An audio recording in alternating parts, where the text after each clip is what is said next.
5e victoire consécutive pour le MSB emmené par un Pape Philippe Amagou record ce samedi soir face à Bourg-en-Bresse. De retour à la maison après leur victoire sur le parquet de Strasbourg lundi dernier, les Manceaux devaient enchaîner avec un choc face au promu Bourg-en-Bresse, 2e au classement.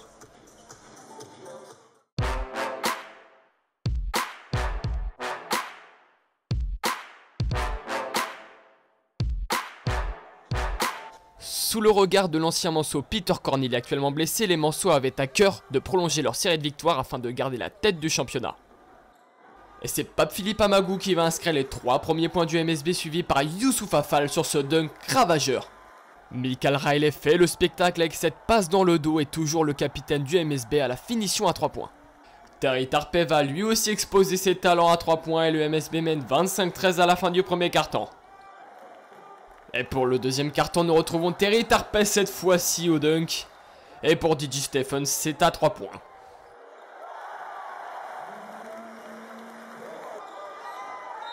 Youssouf Affal fait parler sa taille et son aisance sous le panier avec ce N1 et par la suite Pape Philippe Amagou va le suivre.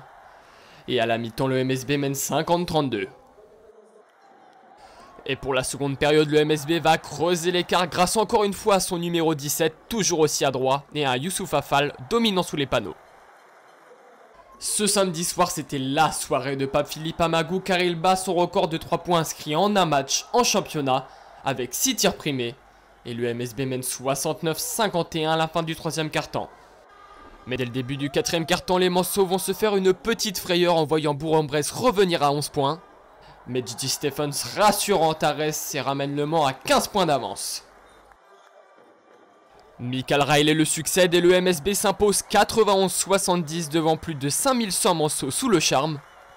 5e succès donc pour le MSB d'Eric Bartesheki qui garde la tête du championnat de France de Pro A.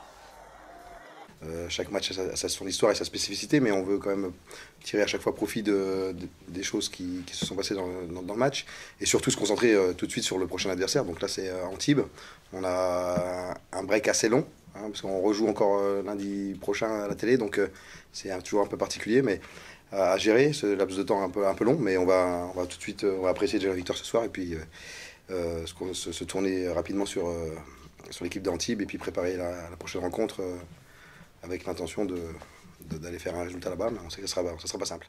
En effet, les Manceaux iront à Antibes le lundi 23 octobre prochain, avant de recevoir Chalon-sur-Saône à Antares le samedi 28 octobre à 18h30.